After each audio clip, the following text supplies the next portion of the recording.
My daughter is 14. The divorce between me and her mom is still an open wound, but we try our best to make everything feel as normal as possible with the split. I remarried to my wife Isla. My daughter isn't mean, but she does not view her as a mom, which I am is okay. As long as she's respectful, which she is, they do plenty together, they go out, took an interest in cooking together, watching shows together, etc. I've told Isla to be patient with my daughter. If something is wrong, I'd expect her to come to me and I will talk with my daughter and make sure we resolve the issue. But as far as the harsh parts of parenting, that's up to me. So the other day, my daughter came to me saying she wanted to go to her mother's. I asked why she did because she looked upset. She said to ask my wife. I called her mom and she said she'd pick her up but hasn't heard any issues from my daughter. My daughter's birthday is coming up, we are doing a quiz for her. She's very excited. So Isla went to my daughter, saying that she wanted to have a quiz just with us, meaning without her mother or her family. When my daughter said she wanted her mom there, especially because of how big of a deal this is. And Isla was pretty much trying to force the issue and telling her that she can do one here and just as big.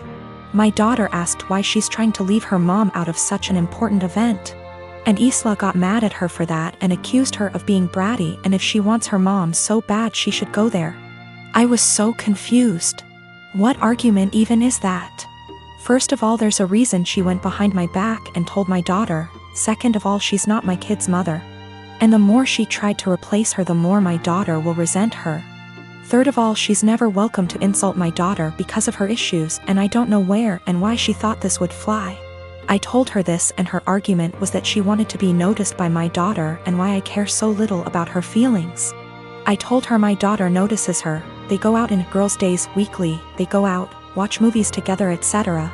My daughter has been plenty inviting to her. Frankly, I'm surprised at how well she's opened up to her, but now she will have to earn her trust back.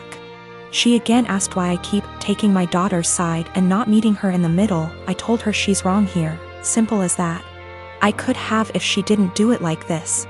I told her that if she expects me to turn on my daughter, she's out of her mind, and my daughter comes first in any situation. She started crying and accused me and saying she's in second place, to which I confirmed.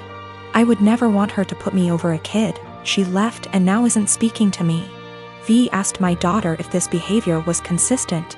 She said that she feels like Isla makes it a point to not talk about her mom, but nothing this extreme. For the past 5 years, I volunteered for a mental health hotline. I'm deeply passionate about the hotline's work, and I've devoted huge amounts of time and energy to answering calls, training new volunteers, and fundraising. I've become close friends with many of the people I volunteer with, and I get a lot of joy out of helping people who don't have a lot of other support in their lives. I love this organization. I can't imagine my life without it. Today, the head of the organization sent out an email announcing that they've hired a new volunteer coordinator. The girl who relentlessly bullied me in high school and made my life a living hell. I was completely blindsided. I moved across the continent after graduating from high school, and I have no idea how or when this girl moved to my city. I doubt she applied for this job to deliberately antagonize me, since we've had no contact since graduation and all volunteers are anonymous. So it's just a terrible coincidence. But it still means I'm going to have to be working with a person who was unbelievably cruel to me. I really don't know what to do. Obviously, all of this was a long time ago, and it's possible she's cleaned up her act since high school.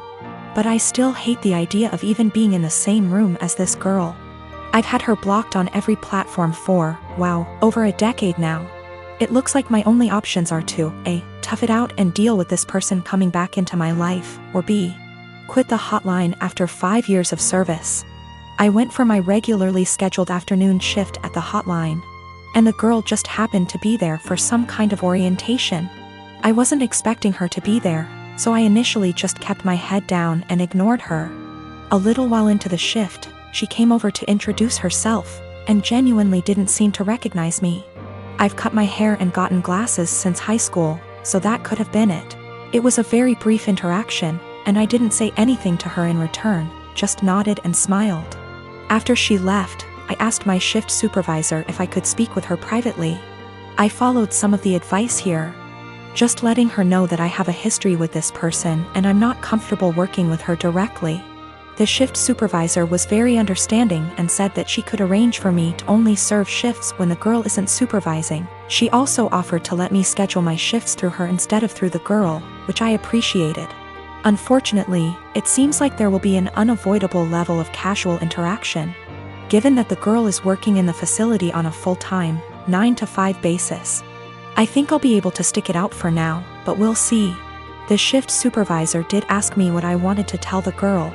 Vis-a-vis an excuse for my not wanting to be on shift with her, but I couldn't think of anything to say. So I left it up to her. I am a 33 years old female, and I have had fertility issues for the past couple of years with my husband. He's 35. We went through with consultations, and while we had very promising results for treatment, the cost did give us pause. It wasn't that we couldn't afford it, we just weren't at the point yet where we were willing to pay. I discussed it with my husband and we were both fine with the idea of adopting. My cousin Tiffany, woman 25 years old, is adopted and she supported our choice in looking into it. However, this was a couple of years back, and during that time Tiffany was reunited with her birth parents, and she's been acting pretty hurtful to my aunt and uncle since then. She keeps making posts about how happy she is to know where she comes from and is happy about being reunited with her real family. She even talked about having her birth father walk her down the aisle as a chance to make up for lost time. Obviously, my uncle was very hurt about this, but when he voiced it, Tiffany got defensive. She called my uncle selfish, how this was about her, and that he knew what he signed up for when raising someone else's kid. Before the pandemic, Tiffany moved closer to where her bio mother lived so they could make up for lost time. And Tiffany kept making post after post about all the fun she was having meeting relatives, and how she called // video chatted with each of her bio parents multiple times a week. Meanwhile, she barely texted back my uncle and aunt once a month. I could tell how heartbroken my aunt and uncle were, but tried to give Tiffany her space, and the few times they said anything she accused them of being selfish and unsupportive. I think the biggest thing that broke them was when Tiffany promised to come by for my aunt's birthday and was even given the money to travel to them, but then never showed up. She called literally the day before to say that her bio mom had an emergency so she wasn't going to make it, but didn't give back the money. I am completely disgusted by Tiffany's behavior, and while I haven't completely ruled out adoption entirely, I did want to give medical-assisted conception a try. My husband supported this, and we are now currently expecting. After we made our announcement, Tiffany messaged me asking why I would spend thousands on creating a child when I could help one who already existed.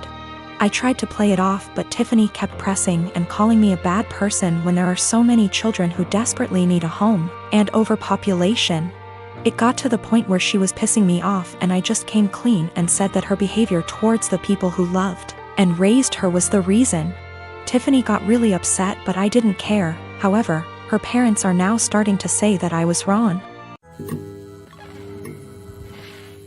I've got cerebral palsy that affects both my legs and one arm. That's my official diagnosis, but what you really see is I walk with a limp.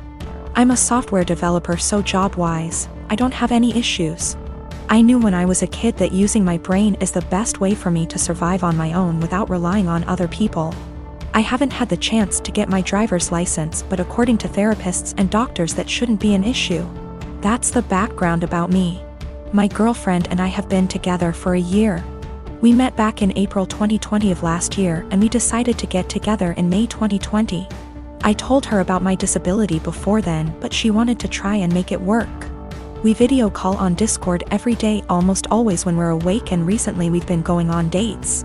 She's more than happy to lend me an arm, and she notices things about me that even I miss myself. Outside of my family, she's the most loving and caring person I know, and she's my motivation to do better and improve myself. Honestly, I never thought I could find someone I trusted enough to share my more negative thoughts and problems. I always tried to seem happy so I don't worry others. The emotional support she gives me is really irreplaceable. The problem is scared that, in the future, she will have to take care of me, or most of the work will fall onto her. To make matters worse, her mom has been telling her for the past few weeks to break up with me because she can find better, and she doesn't want her to have the burden of caring for me. She's also really afraid that I will get arthritis early due to my cerebral palsy, and if that happens, a lot is going to be on her. I've tried doing things like stretches and exercises to maintain and improve my muscle tone, but she is still afraid I'll get worse. I'm an introvert, I don't know a lot of people, and honestly, I don't even know the options I've got to look at.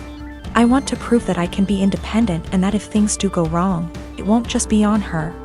I'm in Ontario, Canada. Are there things I can look into and do to assist with my disability, or things I can look into so if things do go wrong, I won't be a burden on her? I'm at the end of my wits.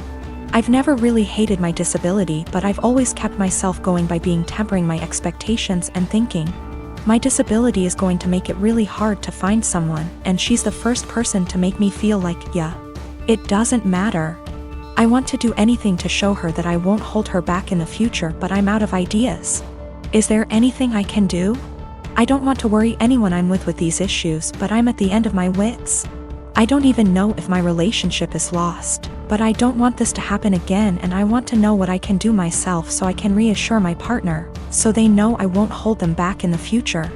I don't know if there are things I can look into to better plan my future so it's not a concern for my partner.